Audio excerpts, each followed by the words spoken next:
So, good afternoon, everyone. My name is Deborah Levine. I am the director of the Harlem Health Initiative for the City University School of Public Health and Health Policy. Thank you again for joining us for our webinar series. It is our opportunity and our pleasure to be able to connect with the community based on your input and based on the requests that you have given us around information to share.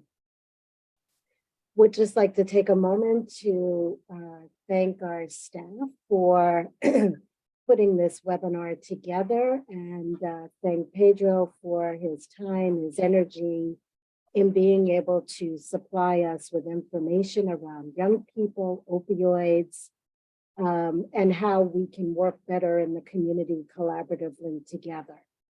Currently, you see in your window, if you are looking at this webinar, you'll see that there is a small questionnaire. If you would please provide us with some background information just super quickly so that we know who we're talking to and who we're able to support on this webinar. We'll get started shortly. We just want to give folks an opportunity to answer. And if you can't see it, it says, what brings you here today? And we're just asking you to choose whether you're from a community-based organization, a community member, educator, faculty, faith-based organization.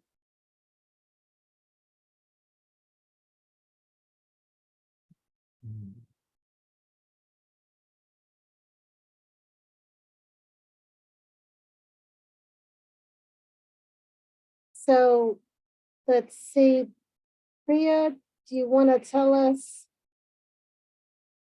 what our end result is? So it looks like we have about 32% of our folks today are from community-based organizations.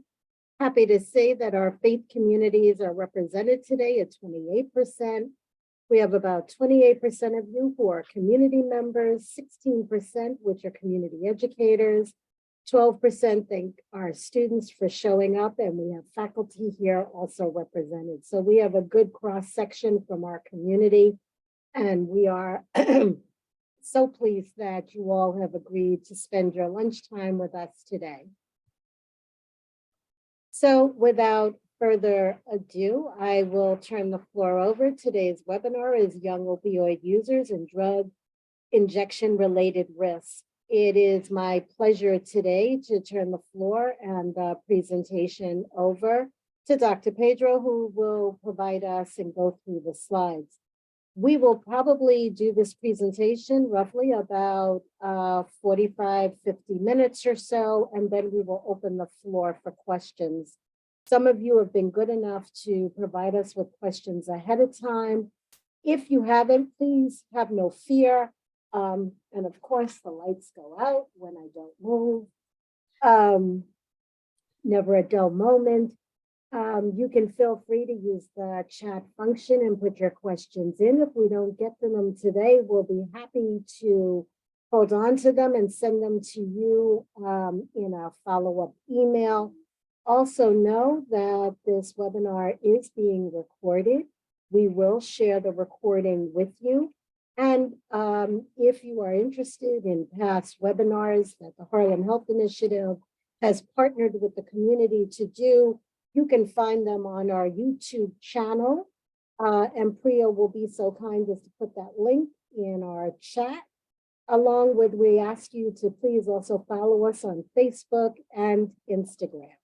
So without further ado, I'm going to turn the floor over to Pedro to take us through this presentation. Thank you, Deborah. Thank you very much. It's an honor to be here. I think I want to thank certainly Deborah, Priya, and Claire for organizing this. I think the Harlem Health Initiative is one clear example of how CUNY-SPH works for and with the Harlem community. And I'm so proud to have been asked. And thank you very much, Deborah, for giving me the time to present. this is a study that started in 2014, and of course, you know about the opioid epidemic. Our nation is quite unique in that we had a current opioid crisis that was driven very much by pharmaceutical opioids. And that led to a young expanding cohort of young people of younger than 30 years of age. Our study is based on people ages 18 to 29 who initiated opioid use, and many of them transitioned to drug injection. Clearly, the risk of drug injection is associated with HIV and Hep C. And clearly, the expansion of the generalization or expansion of opioid use among young people led many of them to become opioid dependent, and in their effort to manage their drug use to transition to drug injection. I'm going to explain a little bit of that trajectory. In this presentation, I'm going to focus on hepatitis C and HIV, and I'm going to remind the audience that this study and our efforts focus on young people who inject drugs. Historically, in the field of the epidemiology of drug use, people who inject drugs have kind of lumped some in one group, and Dr. Honoria Guarino, my co-PI in all these projects, co-principal investigator in all these projects, and I feel very strongly, and the data is backing us up on this, that young people are present quite unique characteristics that were taken into account when we're thinking about risk and how to prevent that risk. All right, so in terms of the methods of this study, participants were recruited between 2014 and 2016 using respondent-driven sample, which is a form of chain referral designed to engage hard-to-reach populations. Of course, you can imagine we cannot go on the street to ask people they're in their drugs, or we cannot do a phone survey. The system that RDS works is really a coupon system in which the young person who we interview, we give that person 3 coupons, and we provide a small incentive, and the participant gives those 3 coupons to 3 fellow drug injectors or fellow opioid users in this case. I'm going to talk about the eligibility criteria in the next point. And they will come to our field site and the Lower East Side, and they were interviewed. The interview was between an hour and a half with very skilled research staff who are very sympathetic and non-judgmental of the people who struggle with substance use. The eligibility criteria for this study was opioid use, either non-medical prescription opioids or heroin use, and fentanyl or fentanyl in the past month, ages 18 to 29, living in New York City, speaking English, and able to provide consent form. In terms of how our data of HIV and hepatitis C status, this is not self-reported. In fact, is based on antibody. We did finger prick, and we tested the blood for hepatitis C and HIV with an antibody rapid test. Unless otherwise noticed, the reports I'm going to present here on hepatitis C are based on 66%, 353 participants out of the total 539 that we recruited for this study, and 63% of them injected drugs. And when we talk about reporting injecting drugs, is based on having injected drugs in the last 12 months.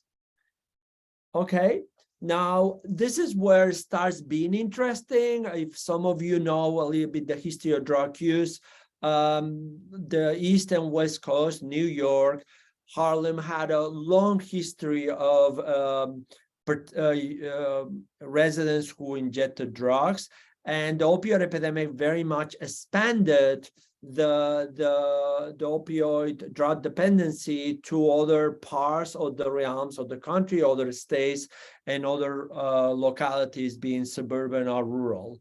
So here starts very interesting things again about what the opioid epidemic has brought upon many young people. The mean age of our participants is 24, with a standard deviation of 3 years. So let's think about this. They are on average 24 years old, as young as 21 and as old as 27. The gender, 34% of them are women. We have 1% transgender. 70% report ever being homeless. In terms of race and ethnicity, it gets very interesting again, because you will notice here a lot of our participants are white, 73%, 19% Latino, and 8% non-white, non-Latino. Now, why is that? We think, and there is a studies suggesting strongly that the opioid epidemic was very much driven by the consumption of prescription opioids, and often was driven in communities that were more widely benefit of health coverage. So certainly the prescription opioid epidemic among young people has been mostly and started mostly affecting the white population. And in New York, our sense was that it started among the whites and then moved to African American and Latinos. So when the study started in 2014, we can definitely see that 73% of our young participants were white, where we had 27% that were minorities. In terms of education also is very interesting. You will know that we have a 37% that have some college degree, 38% that have a GED. And again, in terms of income, this population doesn't look like, I'm an old dinosaur, so I've done studies of epidemiology of drug use for a good 20 years. Prior to the opioid epidemic, this is not what the household income growing up looked like. You can see we have 23% of young users whose family had an income higher than 100,000. And we have a 33% that have an income of 51,000 or 100,000. This is income growing up. We don't report on current income, of course, because we once the person struggles with drug use and given the high rate of homelessness, we don't think that is indicative of their socioeconomic status background. Now, another very important part regarding risk is, and this is very much related to the current risk of enormous deaths related to overdose.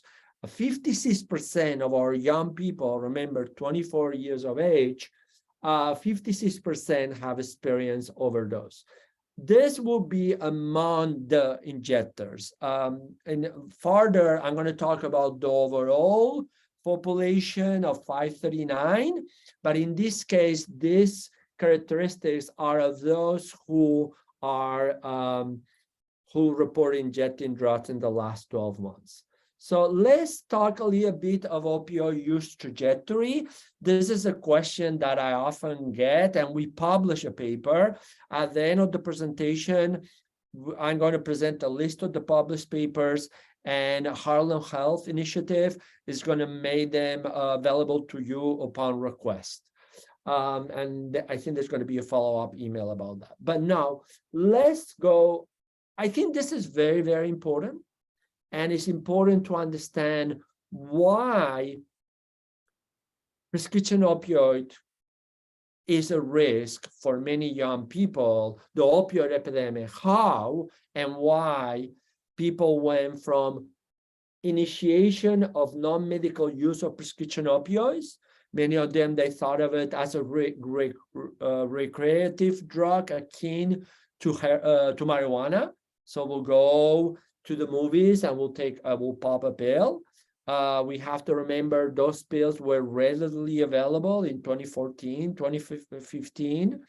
Then, among our participants, their first non-medical use of prescription opioids happened while in high school at age 16 and a half. Now, there were 3 years they were experimenting using intaking opioids, and their transition to heroin happened about 3 years later to at ages about 19. So that will be the mean age from the prescription initiation of prescription opioids, 16 and a half, and then the mean age of first heroin use at age 19. So that is what we think as an important window of opportunity of young people who struggle with drug use prior to their transition to heroin use. And then notice within a year of their transition to heroin, the mean age of heroin injection happened at age 20. And their mean age of first PO injection, prescription opioid injection, happened at age also around the age of 20. Now, I think it's important to take in this because a lot of young people were not aware when they were taking prescription opioids that they were dealing with synthetic opioids akin to the natural opioids such as heroin. And part of their narratives on our qualitative research was them telling us how they become dependent on something they thought initially as safe in that it was a medication. Now, I'm going to talk a bit about injection risk behaviors. For those who might not be familiar, clearly once the person starts injecting drugs, there is it's clearly an indicator of severity, of drug dependency, and also a new host of additional risks coming. One of them, certainly, two critical virus infection risks. One is HIV and hepatitis C. Let's remember this is in New York. So thankfully, we have a city with a long history of harm reduction services. And therefore, some of the HIV and hepatitis C risk has been ameliorated by the availability of syringes either in pharmacies or in needle exchange programs and other harm reduction services. So let's think of the risk behavior. 51% gave used syringes to others, 31% to 1 or 2 people, and 20% to 3 or more people. So it's a relatively high risk. Now, in terms of receptive sharing, that means taking the syringe from someone else has used it and use it on yourself. 40% injected with a non-sterile syringe. So, that's close to half in the last 12 months. That's within the last year. So despite the good work of the harm reduction services and a relatively widespread knowledge of the risk associated with sharing injection paraphernalia, the risk is still there, and part clearly explains the prevalence that we're going to address in the next slide.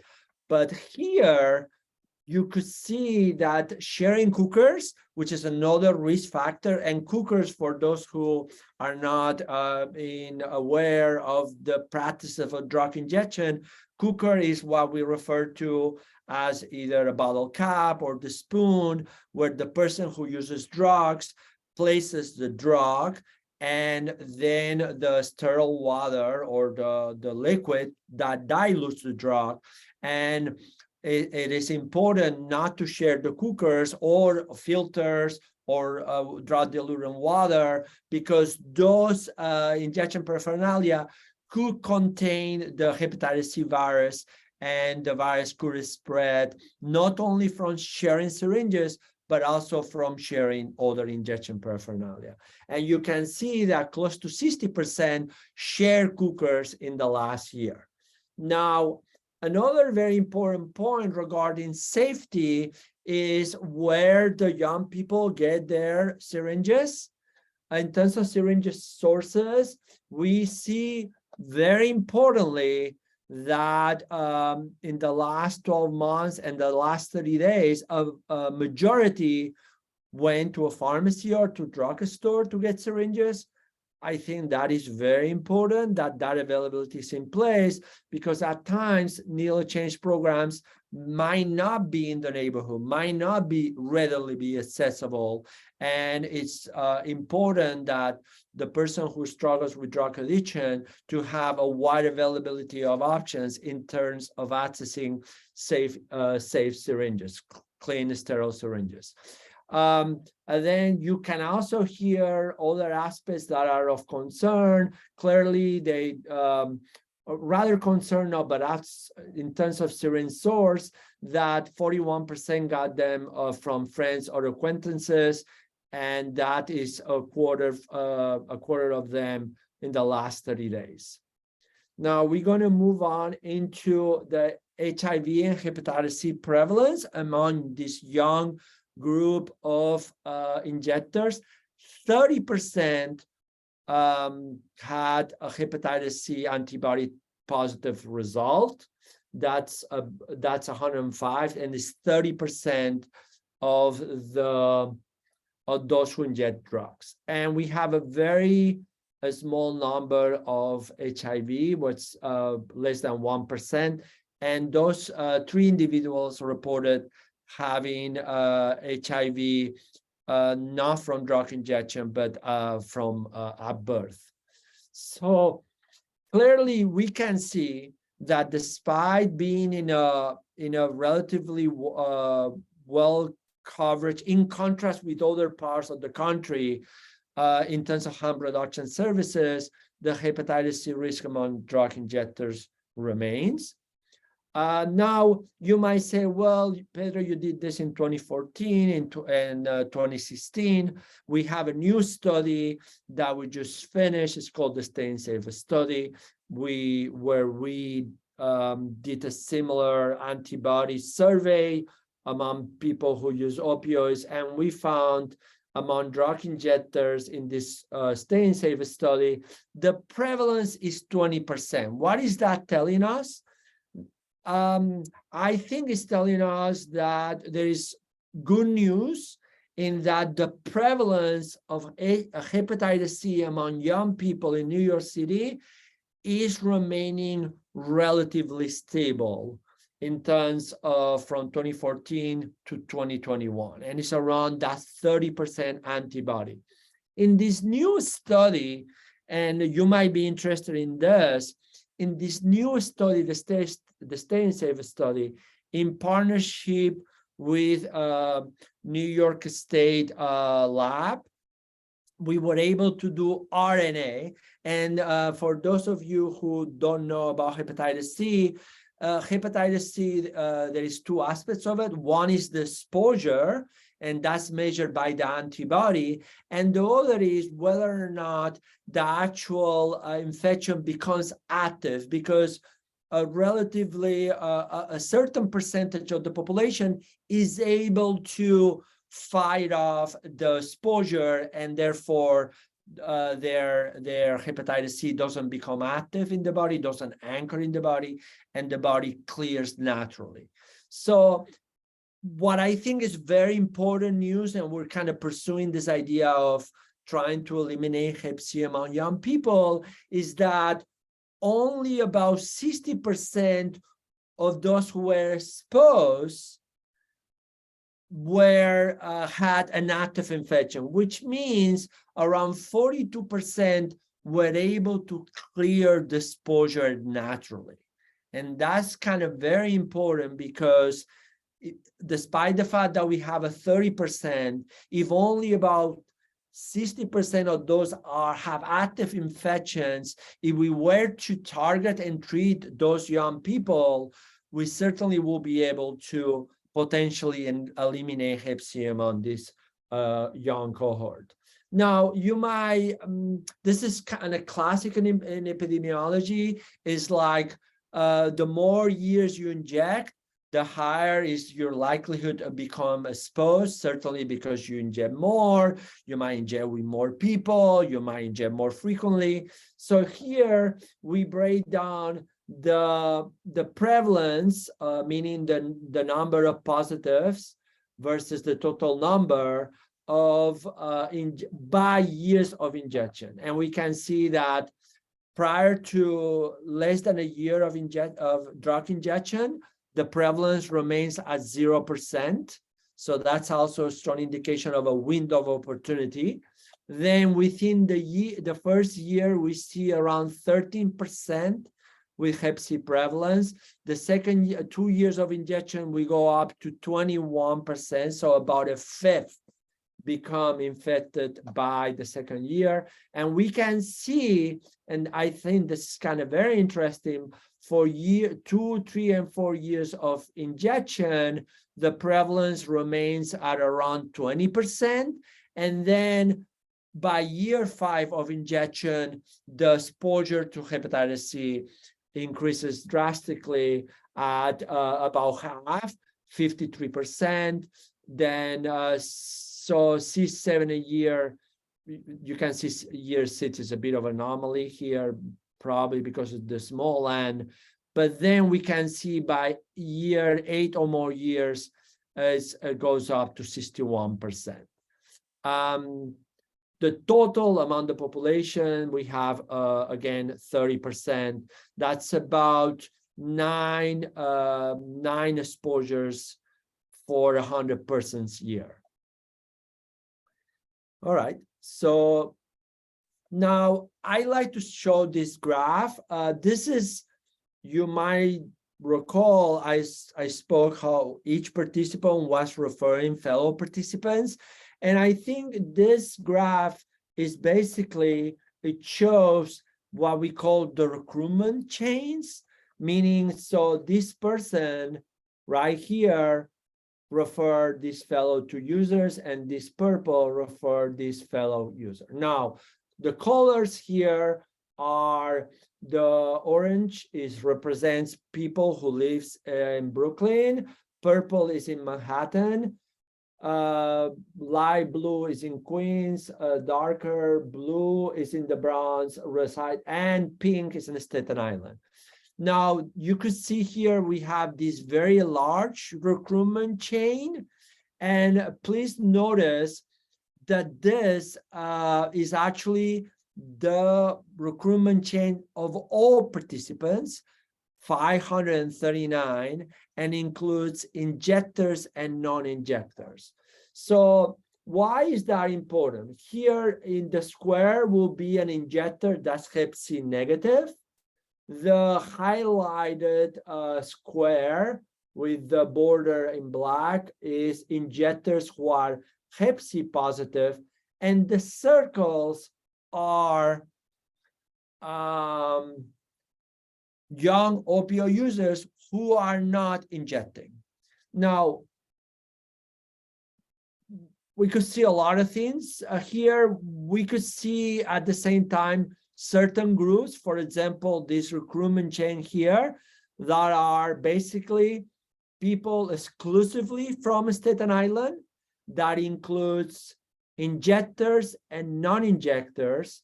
And notice how fascinating this is, that these two injectors who are positive are very much at the center of this kind of network. We're very much connected with fellow injectors who are negative and fellow opioid users who are not injectors.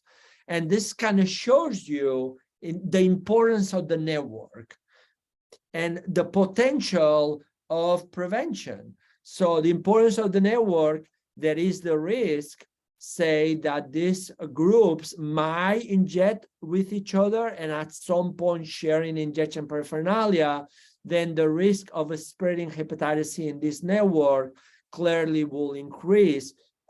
because this person is positive and all those are negative. At the same time, it's telling us the huge potential of treatment as prevention, where if we were to identify these two individuals and treat them, and as you know, DAAs are highly effective and clear the virus at a high effective rate. I think it's as high as 99%. So they are very effective medications in which we could not only treat and cure these two individuals, but also prevent the spread of infection. So there is another big story, is the beauty of New York, how, yes, some people stay local. This is clearly a Staten Island local network, and this is a Manhattan, mostly purple with some Queens and some Browns. And then we have this humongous recruitment chain that shows not only the diversity, but how the interconnection across various boroughs. So we have here recruitment chain from Brooklyn, connected with people from Staten Island, that also connected with people from Manhattan.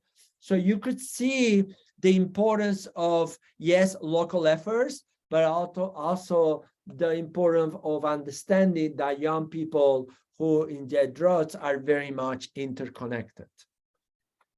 Now, here I'm using this table. Basically, this is predictors of associations with hepatitis C. This will be bivariate analysis.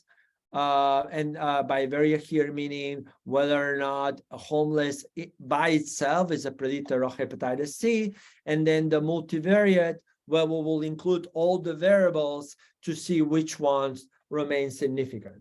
So things that we're learning here that are predictors of hepatitis C, variables associated with hepatitis C, being homeless is certainly a risk. And you will notice it remains as a trend to significance in the multivariate analysis. So certainly young people who inject drugs and are homeless are at very high risk of becoming exposed to hepatitis C.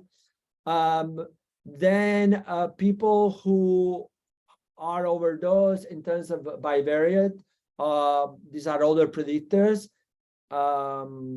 Having overdose, injecting prescription opioids, which we wrote a paper about this, as opposed to heroin, that's easily to dilute, and in New York City is in powder form, and you don't need to hit it, and it can dilute easily.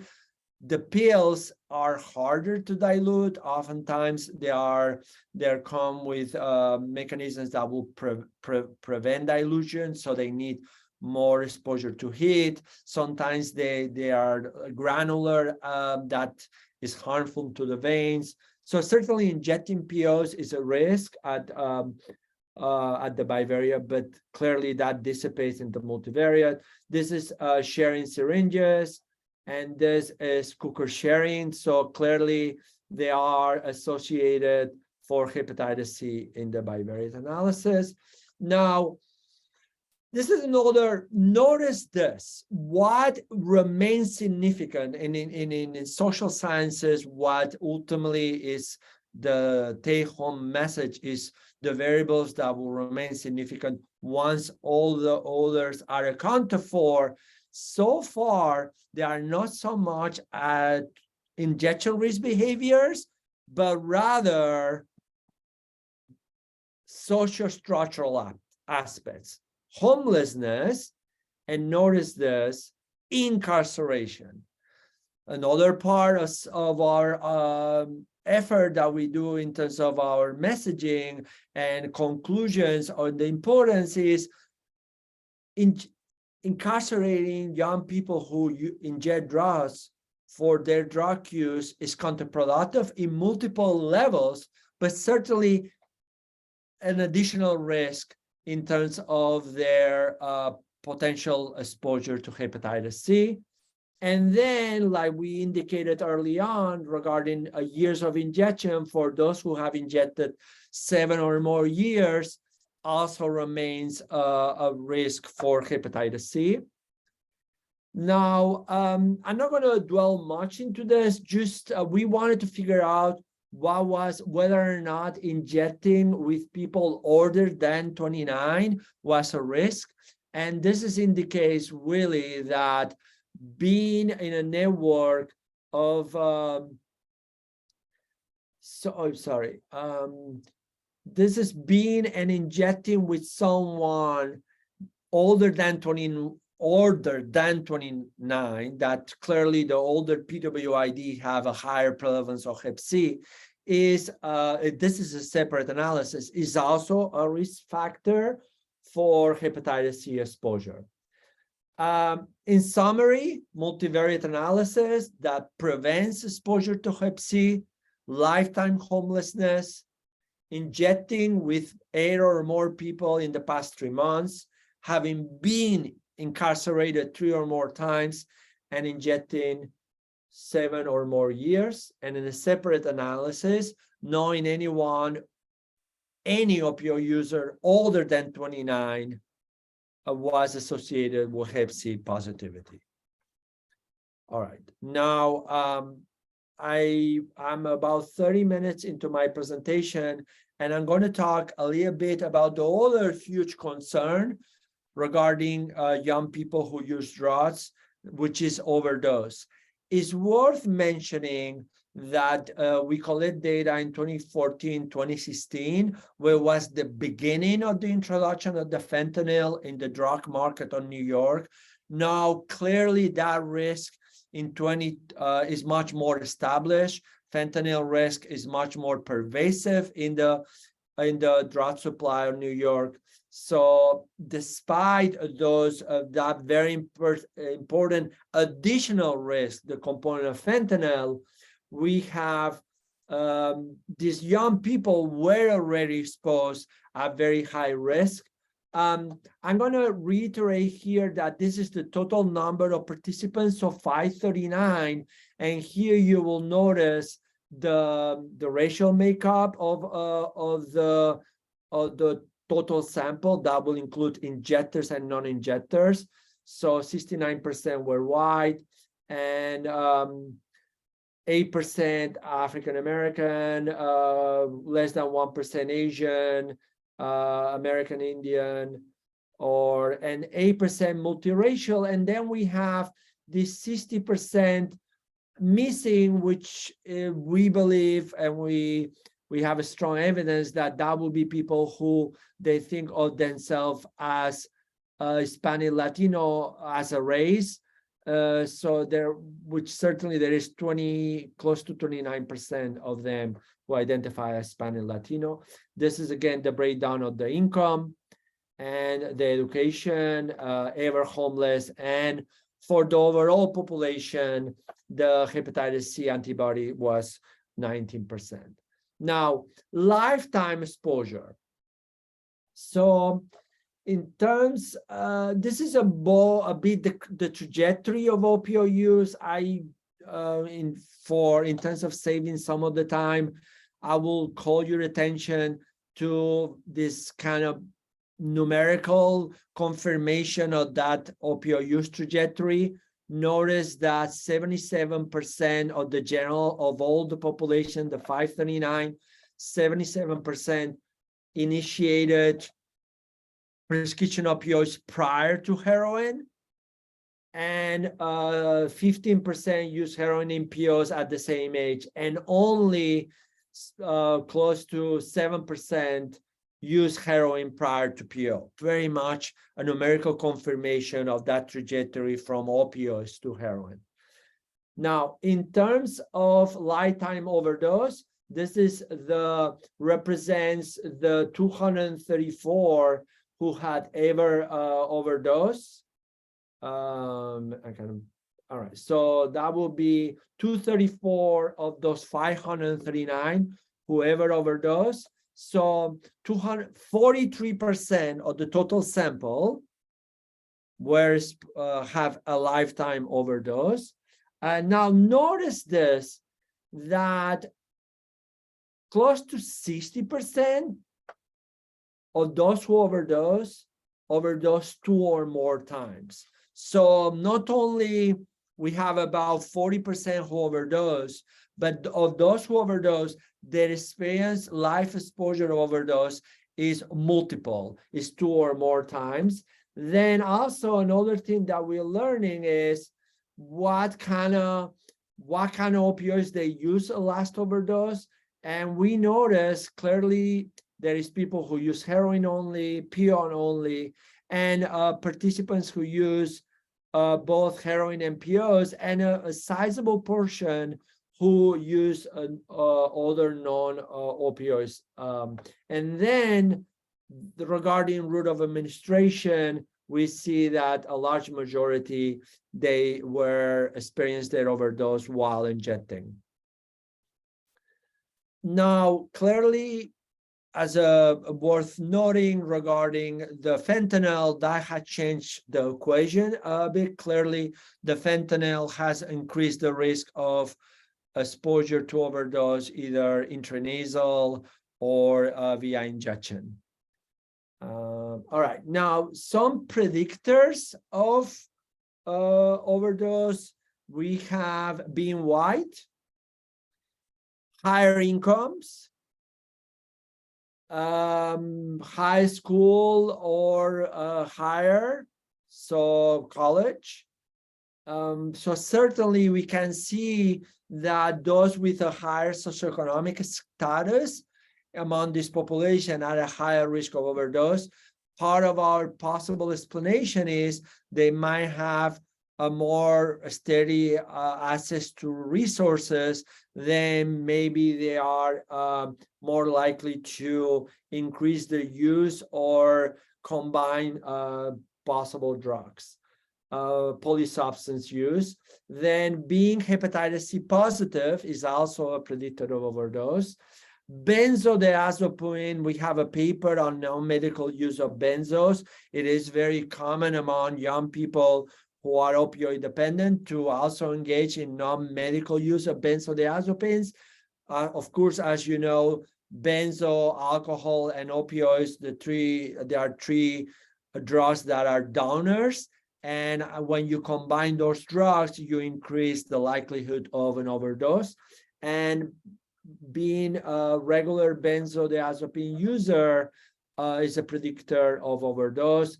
And the same goes with being a regular prescription opioid injector, and also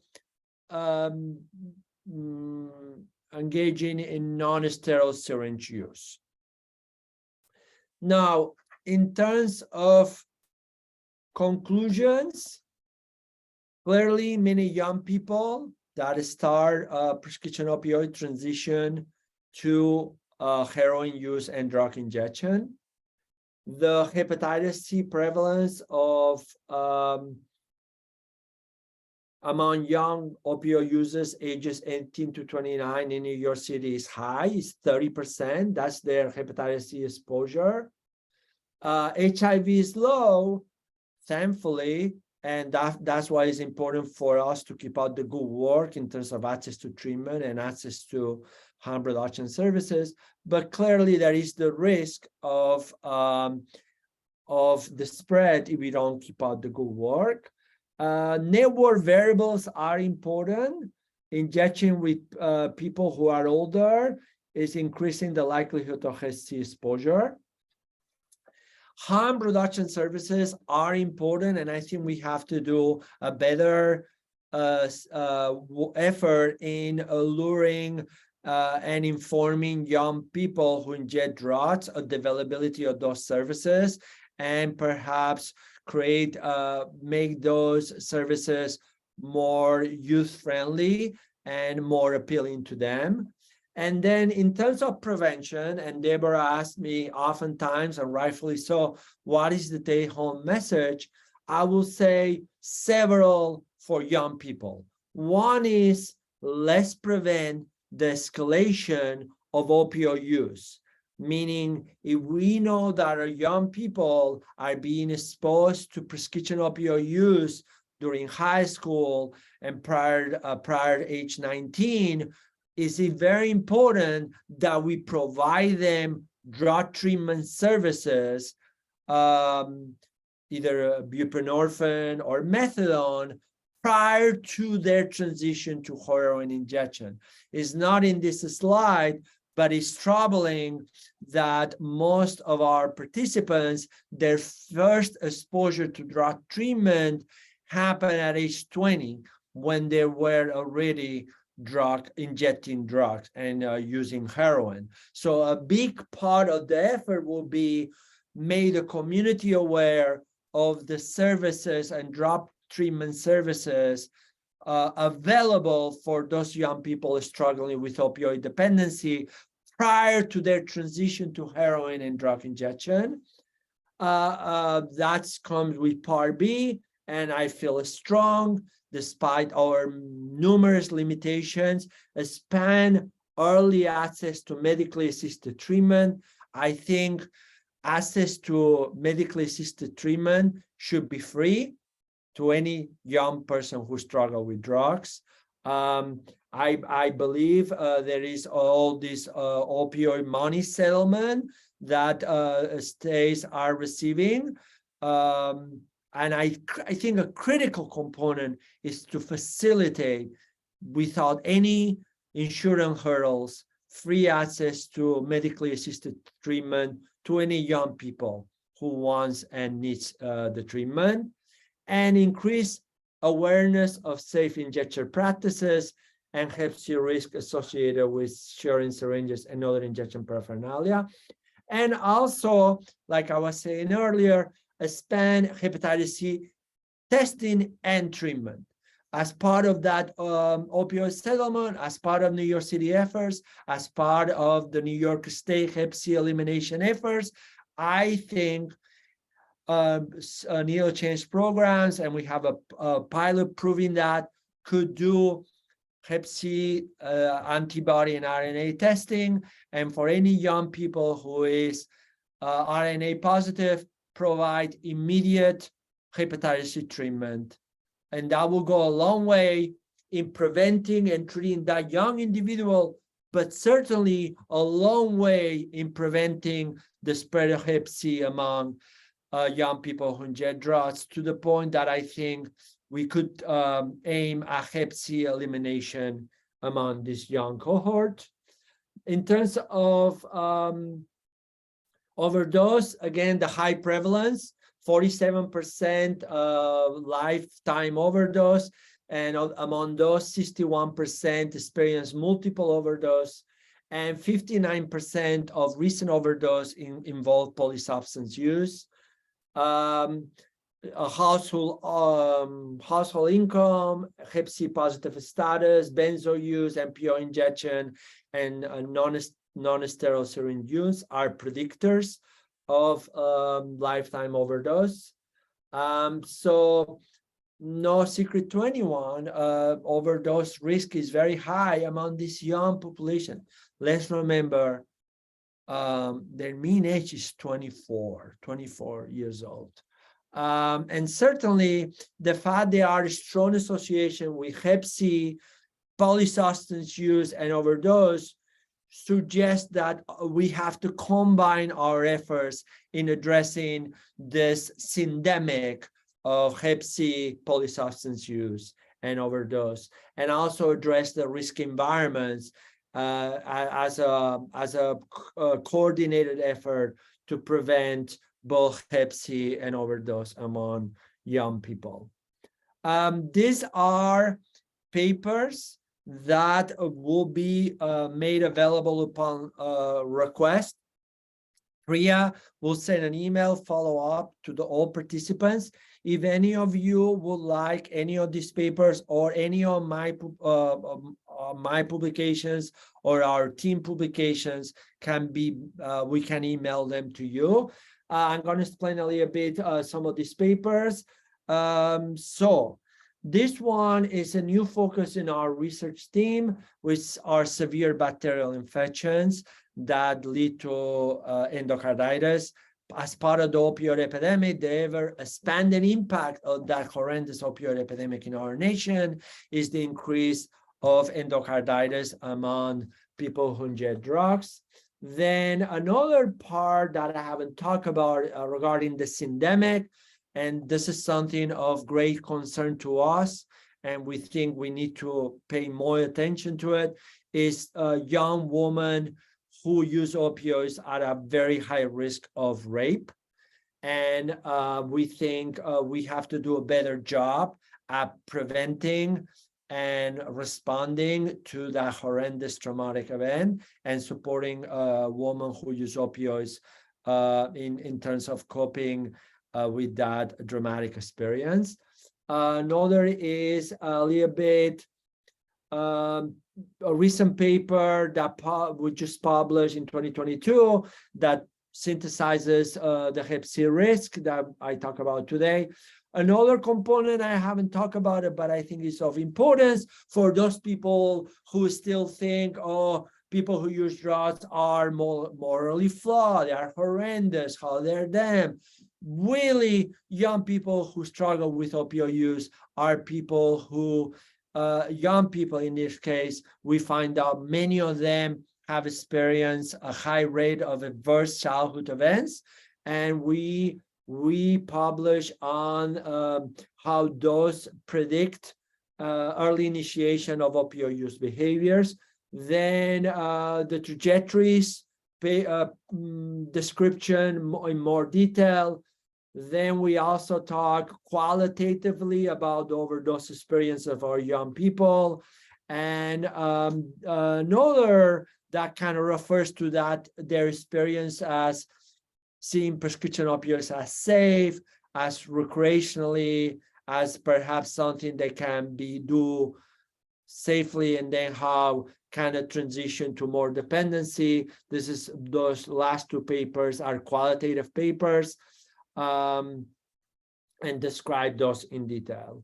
Acknowledging the team, Honoria Guarino, with whom I have worked in many of this work for the last 15 years, Jennifer Towell, Kelly Quinn, Sam Freeman, Elizabeth Goodbody, Laura Jessel, and Shona Pratt. This research has been funded by NIDA. These are the two grants, and most important, to thank the 539 in the 2014 study and close to 500 as well in the 2016 study, young people who tell us all their experiences, and in the hope that we can do better for them and by them. I think it's upon us to do better for young people struggling with substance use. And certainly criminal justice should have less of a role and harm reduction and drug treatment and supportive services, including home for the homelessness, should have a more of role. So I'm going to stop now. Close to 1. That I think give us plenty of time for questions. I think Deborah or Priya are gonna. I'm right here. Yeah. Thank you, Dr. Pedro. I just have to say, I'm just taking a moderator's privilege here. I don't know whether my heart is broken or if I should be celebrating the fact that we have all these indicators, but just to know that our young people are struggling so much and that we actually have the resources to be able to support them. So I just want to thank you for taking the time and the energy to look at our young people who don't always have a voice, who aren't always at the table to describe this, and we as adults have a huge responsibility to step up and make some changes. So we have some questions from the audience for you. And please, if there are others who have questions, please put them in the chat. But the first one is, is there any research that shows whether or not youth who fall into opioid addiction begin by having access to their parents' or caregivers' prescription medication? Yeah, that's a very good question. And in the early days, well, still to this day, that was kind of quote unquote an accepted narrative of early initiation in prescription opioids, where the young people will resort to parents or grandparents' medicine cabinet. Certainly, there is some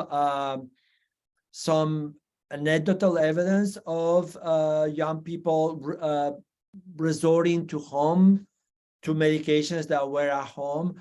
But I think in the narrative, in the qualitative paper that our young people were telling us, it was more that prescription opioids really became a recreational drug. They were available in high school. The young people peers were passing them along. They were seen akin to marijuana. So I had a young person telling me, I will go to the movies, smoke a joint, and take a pill. There were pill parties where. So I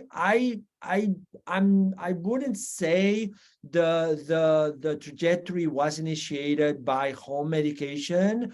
It was more, in my opinion, that the prescription opioids became so readily available, and the prescription was so massive that it went from prescribed to a recreational drug that you could buy, that you could share with peers, and became readily available. And young people were not aware that really was akin to a synthetic version of the natural opioid extracted from opioid, heroin. Thank you for that. We have another question. What role has sales and purchase of opioids or any other drug class through the internet has played? What readily access to those who are addicted have more frequent incidences of overdose? Sorry, I hold on one second. Could you, sorry, Deborah, I missed somehow. That's okay. I can read that again. And it says, what role has the sales and purchase of opioids or any other drug class through the internet has played with the ready access to those who are addicted and have frequent incidences of overdose? So I think the question relates more to the frequency of being able to access these drugs over the internet, and what is the correlation between that and overdose? Right. Yes. So clearly, access of the drugs via internet is an option, and they are readily available in the same way that they are readily available in the streets, in certain street markets, and via test reaching to the dealers. I would say the following: we have a clear problem with the safety of the drug supply. And what we see in the last couple of years is that this effort to stop drugs from supplying our nation, the war on drugs, has ultimately failed. It has failed on two fronts. More and more drugs are getting in.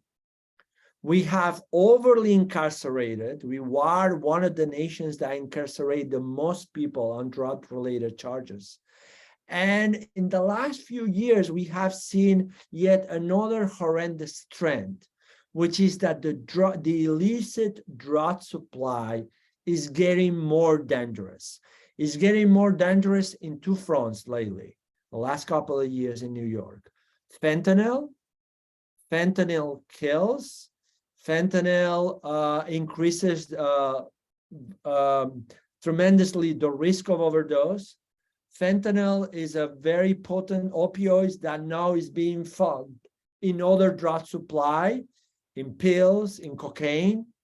Therefore, putting people who don't use opioids at risk. And then you have probably heard there is yet another danger within the drug supply with this introduction of those animal tranquilizers that yet create yet an additional risk. I think as a nation, we have to start thinking on alternative ways to make the drug supply safer. We have lost 100,000 people in our nation last year to drug overdose. The current practice, it just doesn't work. Whether or not people will get it from the internet, from the street dealer, from a home order, that will not change the increasing risk of the drug supply. Thank you. So we have another question. Is there any data or collection of data as to whether or not there has been an increased rate of births amongst mothers who are opioid users? I don't know the answer to that question. I don't know. Fair enough. We have another question here. Do young people with court involvement have different access to care than others? No, not to my knowledge. Meaning, in fact, our nation has a poor history of criminalizing people who use drugs. So oftentimes people think to this day that the best solution to dealing with drug use is incarcerating the substance user. We know that doesn't work. We know that incarceration is not drug treatment.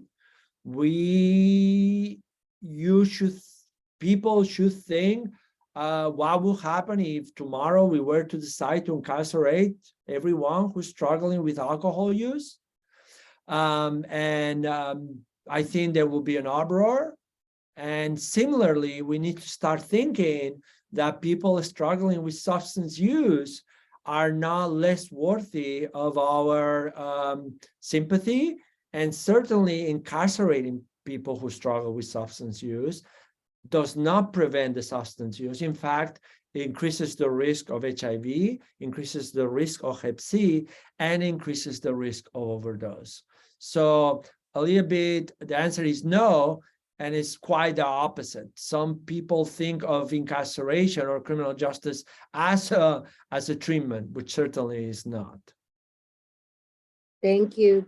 Dr. Pedro, we have another one for you. What percentage of young opioid users are African or of Hispanic descent? So I'm not sure if that question is referring specifically to your research, or if you know generally overall. Maybe you can answer both if you have that. Sure. So the opioid epidemic historically, and I kind of have been part of that trend in terms of my professional career.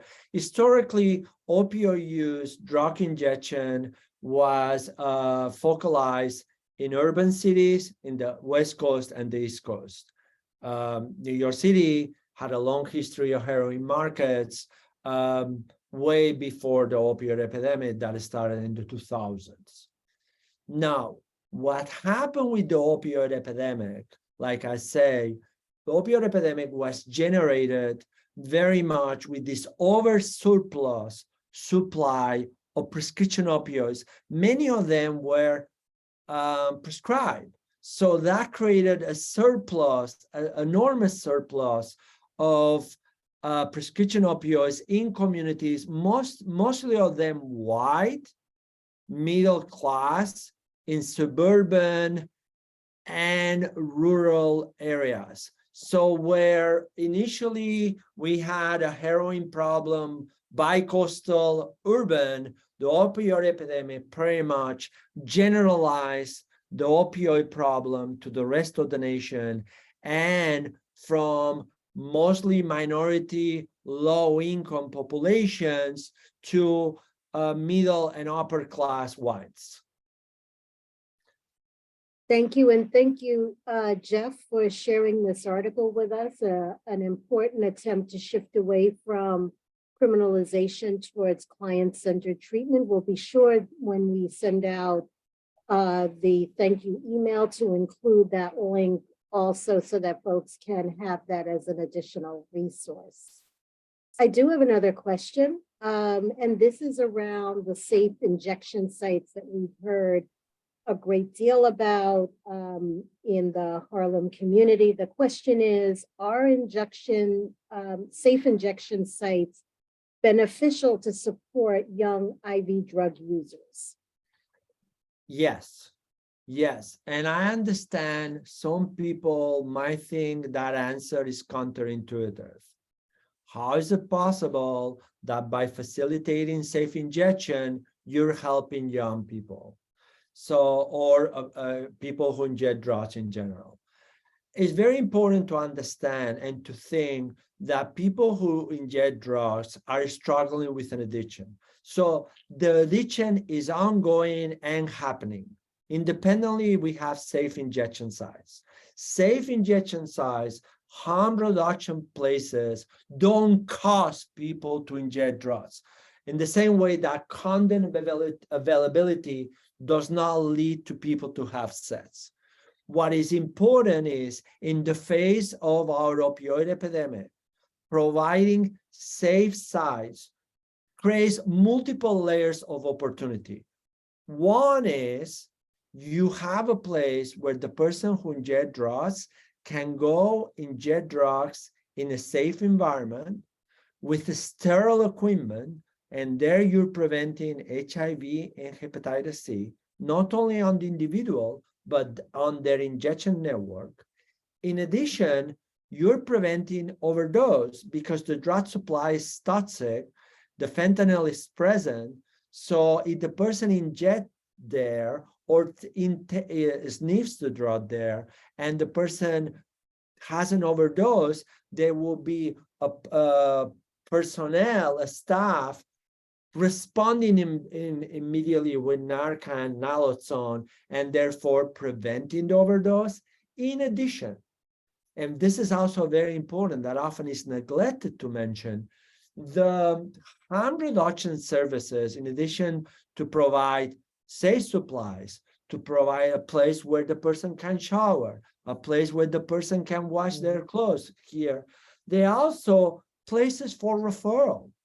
The harm reductions, they can refer to HIV testing, hepatitis C testing, drug treatment, methadone, buprenorphine. We had a study where we were able to provide hepatitis C treatment on site. So in short, they are a critical component of the safety of people who inject drugs and the community.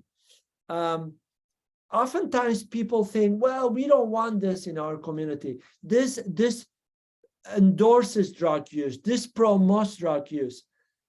I can tell you, in countries that don't provide harm reduction services, in cities that don't provide harm reduction services, for example, in Russia, the HIV rates of people who inject drugs are as high as 30 or 40%, and the hepatitis C rates are as high as 90%. I have worked very hard to bring harm reduction services to Colombia. It's a country that had a new wave of drug injection related to heroin production in the country, started in the 2000s. Unfortunately, no one thought that the low cost of harm reduction services was going to do anything for the country. And we had gone from prevalences as low as 0 to HIV and hepatitis C prevalences that now goes as high as 60%. So harm reduction services are underappreciated, undervalued, unrecognized, but all the population, all the citizens of New York have to know, without harm reduction services, low pay staff extremely committed. Our situations in terms of HIV and in terms of Hep C for people who inject drugs and the general population will not look as good as it looks now. Thank you for that. We do have another question here. I see the question is, how do we get injection sites here in Rochester, New York area? So I will take a bit of a stab at that. What I will say is collect your data, advocate and talk to your elected officials, have a conversation with Sam Rivera down here, downstate, about how we access that information so that we can help you support the advocacy upstate. And Jackie Dozer says, Rochester has a great harm reduction space here in Rochester. Totally agree with you. So Ronnie, Jackie, I'm putting the charge for you all up in my Rochester area to meet, have a conversation, and let's see how we can support you downstate here in getting some more advocacy upstate around getting an injection drug site in your community. Also, I would like to add, there is an effort by the harm reduction community to bring voice and echo and make aware the governor of New York to please use funds of the opioid settlement to support harm reduction services.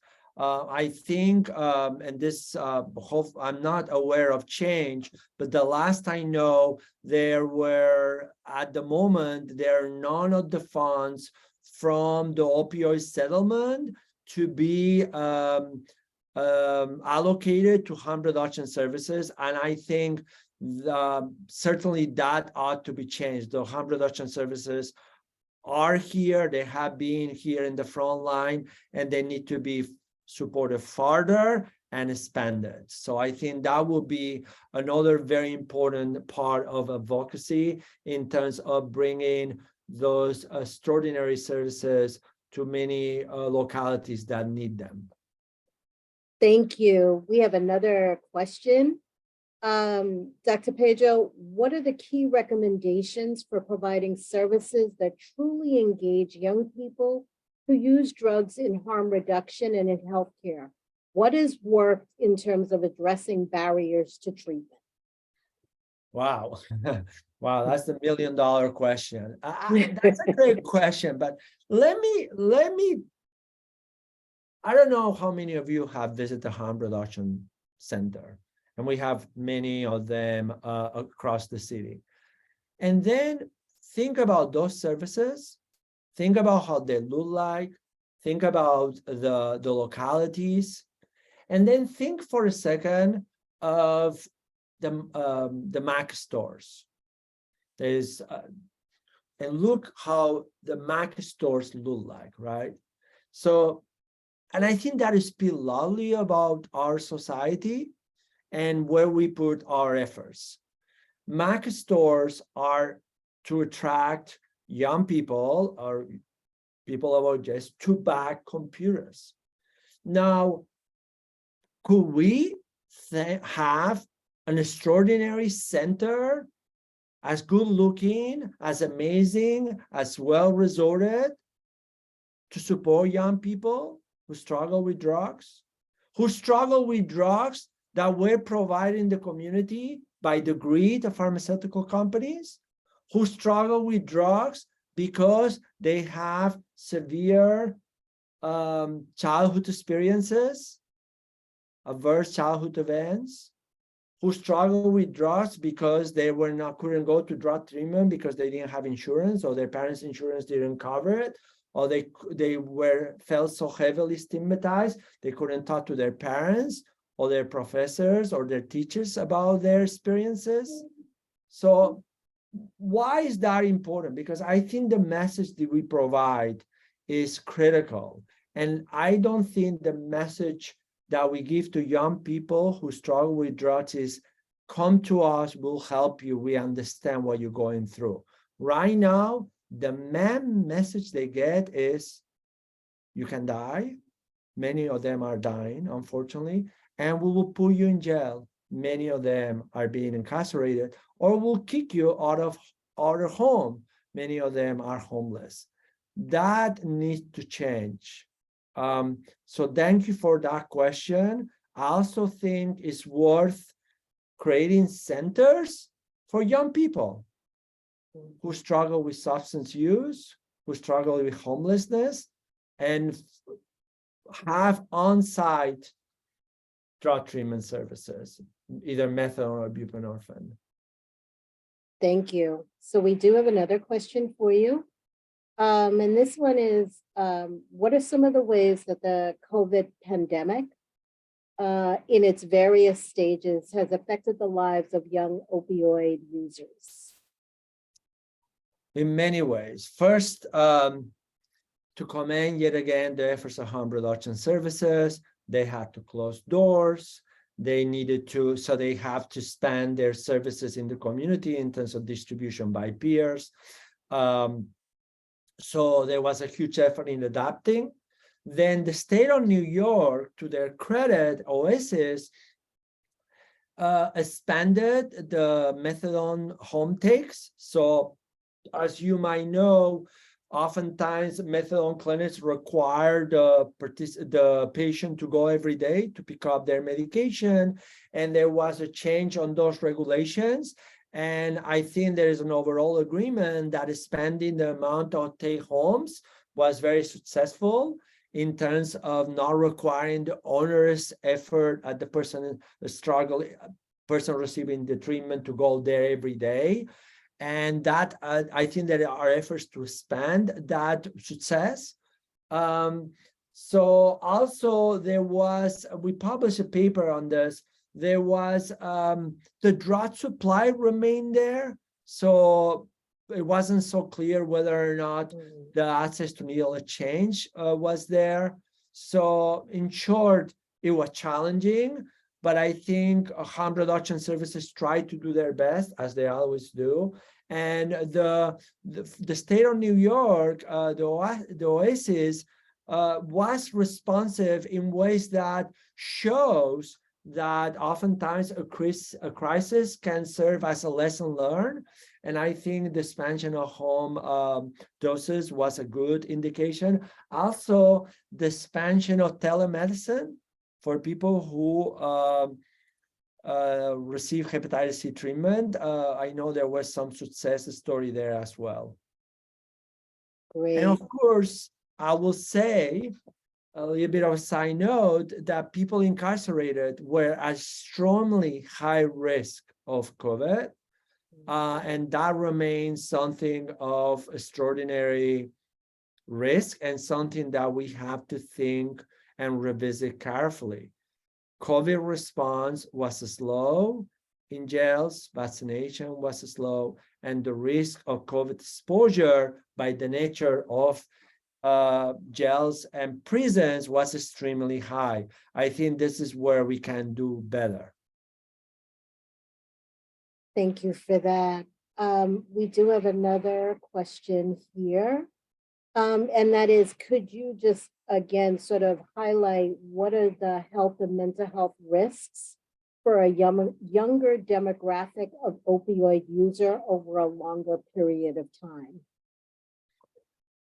Great question. And these are things I'm going to say that might seem surprising, but very real. For some reason, historic reasons, drug treatment, methadone, buprenorphine, and substance use treatment, so drug treatment, substance use treatment, and mental health are often separated and work in parallel tracks. Because most people think that substance use is a substance use problem, it's a drug dependency problem. What we're finding in our young people, there is extreme comorbidity in substance use and mental health.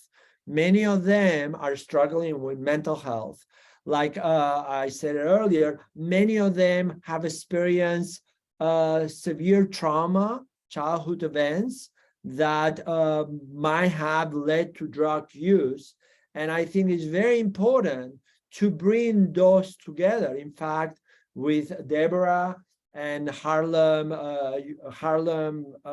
Strong Initiative is something I would like, or many of you who might be here, I would like to work and think, how can we serve young people, co-serving, co-addressing substance use and mental health in one safe, non-stigmatizing place. I think it does a disservice when we treat one without addressing the other. Thank you. We do have a comment here. There is stigma among those who are addicted to drugs and shame. Thus, many people are out without compassion. There should be a campaign to help the public understand the role of empathy to help heal illness that most sees as a sickness of choice. So thank you for that, and in total agreement. I know we're coming up on our closing hour, and so again, Pedro, I want to thank you and your team for the incredible work that you do. I also want to give you an opportunity to have a closing statement. And I want to thank everyone that joined us today for your questions ahead of time, the questions in the chat, but most of all for taking the time and energy to come and spend the hour with us. But thank you for all that you do for our communities and showing up every day. We know that it's never easy, but we thank you for all. And on behalf of the ones who don't have a voice and can't say thank you, just know that we're here to support. So Pedro, I just want to give you an opportunity for a closing thought before we close out. The thought is thank you to Deborah Levine and the Harlem Health Initiative. I think us, the School of Public Health, we're here to serve the citizens of the state of New York and the city of New York. I think Harlem Health Initiative represents that bridge. I often joke with Deborah, I'm very, very nervous when I present to this wonderful group of community members. Historically, my experience is presenting in scientific publications. I think this work to put publications and conferences, this challenge that Deborah is bringing to me and to, I will say, all the academics and researchers out there, to bring our work to serve the community, to convey to the community, to support the community in their efforts is critical. So if anything, I'm in awe of the good work that Deborah, Claire, and Priya and the Harlem Health Initiative are doing. And thank you for the opportunity. Thank you. And on behalf of our Dean, Ayman El-Mohandes, who has clearly given us the charge to say that our work is centered in community and that community drives what we do. It is an honor and a privilege to be able to provide for you these ongoing webinar series. Please feel free to reach out to us, give us your ideas. We're happy to include them in the process. Please also take some time and follow us on social media so that you know the upcoming webinars that we have coming up, and we will continue to provide those over the next year. So once again, thank you to the team. Thank you all for spending the time. Priya has just dropped all of our links in there, so I hope you will continue to follow us. Give us a couple of days. We'll get this recording out to you. If there are questions that come up afterwards, please feel free to reach out to us. We'll be happy to try and answer as many of those questions coming up. Our next webinar is Meet the HEAT, the Health Equity and Access to Care Project. That is going to be March 1st from 12 noon to 1:30 in the afternoon. That webinar is going to be an interactive webinar with the School of Public Health and Health Policy team, along with the Health Equity and Access to Care Project, introducing their work. So we look forward to seeing you. You'll see that that link is currently in the chat, and we'll also make sure that we send that out in our email. Thank you again, and please, if you have an opportunity, please fill out this quick survey for us. It helps keep us on track and helps our funders better understand the needs that you may have.